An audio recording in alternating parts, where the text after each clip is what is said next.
Welcome to our guide on acing your inclusion teacher interview. Today, we're going to walk you through some common questions you might face and how to tackle them with confidence.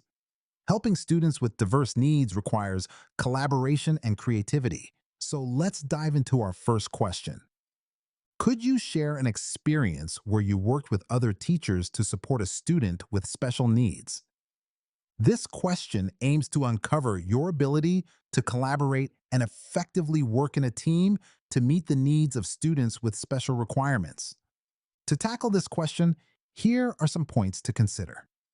Think of a specific student and their unique needs. Describe the roles of the educators you collaborated with. Explain the strategies you developed together. Share the outcome and its benefits for the student. Reflect on what you learned from the experience. Now, let's look at a sample answer to give you a better idea. In my previous role, I teamed up with a speech therapist to help a student facing speech delays. By sharing our insights, we created a communication plan using visual aids, which significantly boosted the student's confidence and speech development. This experience highlighted for me the power of diverse perspectives in crafting effective solutions. By the way, we're only covering a handful of questions in this video, but I've prepared a free PDF with all 30 top interview questions for Inclusion Teacher. It also includes example answers and tips to help you prepare with confidence. The download link is just below. Can you tell me about a difficult situation with a student who had diverse learning needs and how you adjusted your teaching methods? This question is asked to assess your adaptability and creativity in modifying teaching approaches to suit varied learning styles. When answering this question, keep these tips in mind. Identify the student and their unique needs. Discuss why your initial approach was ineffective. Detail the modifications you made to assist the student.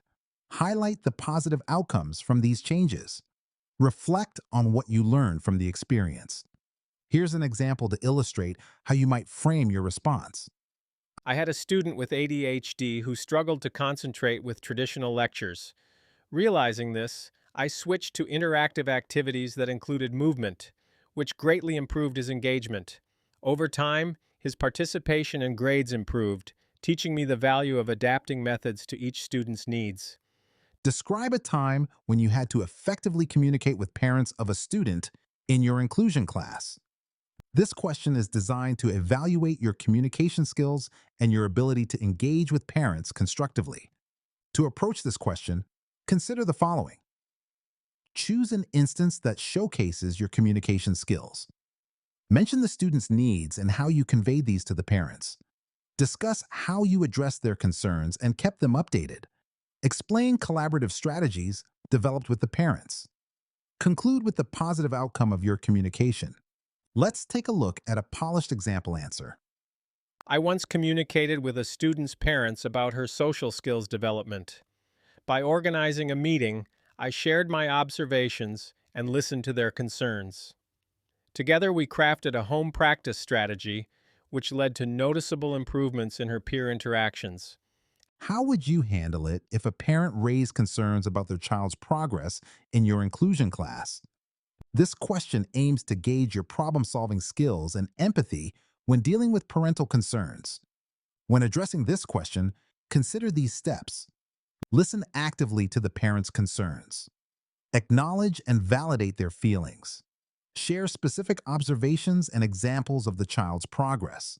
Discuss the strategies used in class to support their child. Invite ongoing communication and collaboration. Here's an effective way to construct your answer. I would start by listening carefully to the parents' concerns to ensure they feel heard. Then I would share examples of their child's recent progress and explain the strategies we're using to support their learning. I'd emphasize our partnership in the child's education and suggest regular check-ins to monitor progress together. What would you do if one student was dominating group work to the detriment of others?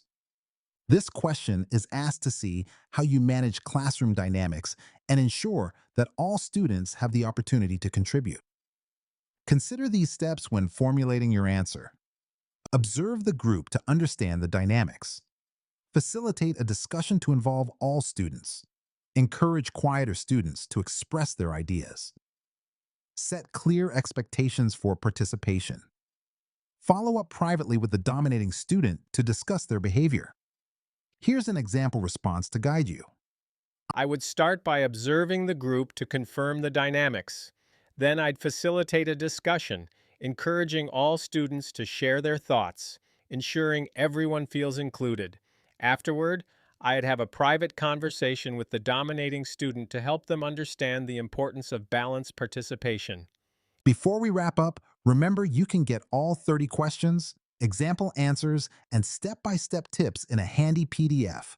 Totally free, just grab it below.